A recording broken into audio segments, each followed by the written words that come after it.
નમસ્કાર દર્શક મિત્રો, હું શીતલ મહેતા ન્યૂઝ ઓફ કચ્છમાં આપનું સ્વાગત છે। જોઈએ આજના સમાચાર। ડિજિટલ અરેસ્ટનો સૌથી મોટો કેસ। ગાંધીનગરની મહિલાને 3 મહિના ડિજિટલ અરેસ્ટમાં રાખી 19 કરોડ પડાવ્યા। જુઓ સિલસિલાબદ્ધ હકીકત। સમગ્ર દેશમાં અત્યાર સુધીનો સૌથી મોટો ડિજિટલ અરેસ્ટનો બનાવ ગાંધીનગરમાં સામે આવ્યો છે। આરોપીઓએ વૃદ્ધ મહિલા તબીબ પાસેથી 19 કરોડ પડાવ્યા છે। આ કેસમાં સીઆઈડી સાયબર સેલે એક આરોપીની ધરપકડ કરી વધુ કાર્યવાહી હાથ ધરી છે। પ્રાપ્ત વિગતો પ્રમાણે ગાંધીનગરમાં એક વૃદ્ધ મહિલા તબીબને આંતરરાષ્ટ્રીય અને ભારતની ગેંગ દ્વારા 3 મહિના સુધી ડિજિટલ અરેસ્ટ કરાયા હતા। ભારતમાં સૌથી વધારે ડિજિટલ અરેસ્ટનો સમય 40 કલાક સુધીનો છે અને સૌથી મોટી રકમ એક જ વ્યક્તિ પાસેથી સેરવી લીધી હોય તો એ 12 લાખની છે। પણ એક જ મહિલાને 3 મહિના સુધી ડિજિટલ અરેસ્ટ બનાવીને 19 કરોડ 24 લાખ જેવી જંગી રકમ હડપ કરી જવાનો ડિજિટલ અરેસ્ટનો આ કેસ ગુજરાતનો જ નહીં દેશનો સૌથી મોટો કેસ બની ગયો છે। આ સમગ્ર ઘટનામાં ગાંધીનગર સીઆઈડી સાયબર સેલે 35 જેટલા શખ્સ સામે 16 જુલાઈએ ગુનો નોંધ્યો હતો। અત્યાર સુધીમાં આ કેસમાં પોલીસે સુરતથી લાલજીભાઈ જયંતિભાઈ બલદાણિયા નામની વ્યક્તિની ધરપકડ કરી લીધી છે। મહિલા તબીબના કેસમાં લાલજીભાઈના ખાતામાં 1 કરોડ ટ્રાન્સફર થયા હતા। મળતી વિગતો અનુસાર ગાંધીનગરમાં રહેતા તબીબ વરિષ્ઠ મહિલાને આંતરરાષ્ટ્રીય અને ભારતની ગેંગે ભેગા મળીને 3 મહિના સુધી ડિજિટલ અરેસ્ટ રાખી હતી। આ ડિજિટલ અરેસ્ટ દરમિયાન તેને અલગ અલગ રીતે ડરાવવામાં આવી હતી, જેમાં તેને ફેમા અને પીએમએલએ કાયદા હેઠળ ભારતમાં ગુનો નોંધાશે એવી ધમકીભર્યા લેટર પણ મોકલવામાં આવ્યા હતા। આંતરરાષ્ટ્રીય ગેંગે મહિલા ડોક્ટરે તેમના ફોનથી અપમાનજનક મેસેજ પોસ્ટ થાય છે, તેથી તમારી સામે ફરિયાદ દાખલ થશે તે રીતે ડરાવાઈ હતી। ત્યારબાદ સરકારી એજન્સીઓના નામના ખોટા લેટર મોકલી ઘરમાં પડેલું સોનું વેચાવી પૈસા પડાવ્યા હતા। બાદમાં લોકરમાં રહેલા સોના પર લોન લેવડાવવી, એફડી તોડાવી હતી અને વર્ષો પહેલાં લીધેલા શેર પણ વેચાવી નાખ્યા હતા।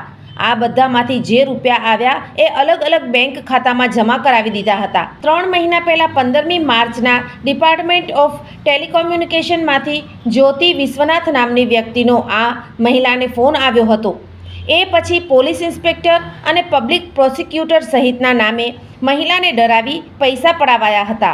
મહિલા પર નજર રાખવા સિવિલ ડ્રેસમાં પોલીસના માણસો તેમના ઘરની આસપાસ ફરી રહ્યા છે તેમ કહી આરોપીઓ ડરાવતા હતા। આ ગુનામાંથી બહાર નીકળવું હોય તો પ્રોપર્ટી અને તમામ મિલકતની માહિતી આપો એમ કહી તમામ વિગતો અને મિલકતની માહિતી જાણી લેવામાં આવી હતી। પરિવારજનોને વાત કરતાં ખબર પડી કે આ ડિજિટલ અરેસ્ટ કરીને સાયબર ઠગાઈ કરાઈ છે। આ અંગે ગાંધીનગરના સાયબર ક્રાઇમ વિભાગમાં ડિજિટલ અરેસ્ટનો ગુનો નોંધાયો છે, જેમાં અલગ અલગ અધિકારી બનીને ધમકાવતા 5 શખ્સ સામે અને 35 બેંક એકાઉન્ટ ધારકો જેમાં પૈસા જમા થાય છે તેમની સામે ગુનો નોંધાયો છે। ગાંધીનગર સાયબર સેલ વિભાગે જણાવ્યું હતું કે ગાંધીનગરની ડૉક્ટર મહિલા સાથે ઠગાઈ આચરવામાં આવી એ કેસની પ્રાથમિક તપાસમાં બહાર આવ્યું છે કે એમાં કંબોડિયાની ગેંગ અને ભારતના જ એક રાજ્યમાં રહેલી ગેંગ સામેલ છે અને એ અંગે પોલીસ ઝીણવટભરી તપાસ હાથ ધરવામાં આવી છે। જીવન અને જ્યોતિષ દર બીજા અને ચોથા શનિવારે આ વિષય ઉપર જ્યોતિષાચાર્ય ડૉક્ટર પ્રીતિ રાજગોરની મુલાકાત પલ્લવી શેઠ દ્વારા પ્રસ્તુત જોઈ શકાશે। ન્યૂઝ ઓફ કચ્છની ખાસ પ્રસ્તુતિ જોતા રહો। શું તમને ખબર છે ડેન્ગ્યુ તાવ એડિસ ઇજિપ્તી મચ્છરો દ્વારા ફેલાય છે। એડિસ ઇજિપ્તી મચ્છર દિવસે કરડે છે। આ મચ્છર ઘરમાં જમા થયેલ પાણીમાં ઉત્પન્ન થાય છે। આ મચ્છર ઉત્પન્ન ના થાય એના માટે શું કરવું જોઈએ? દર રવિવારે માત્ર 10 મિનિટ ફાળવીએ અને મચ્છરોને ઉત્પન્ન થતા અટકાવીએ।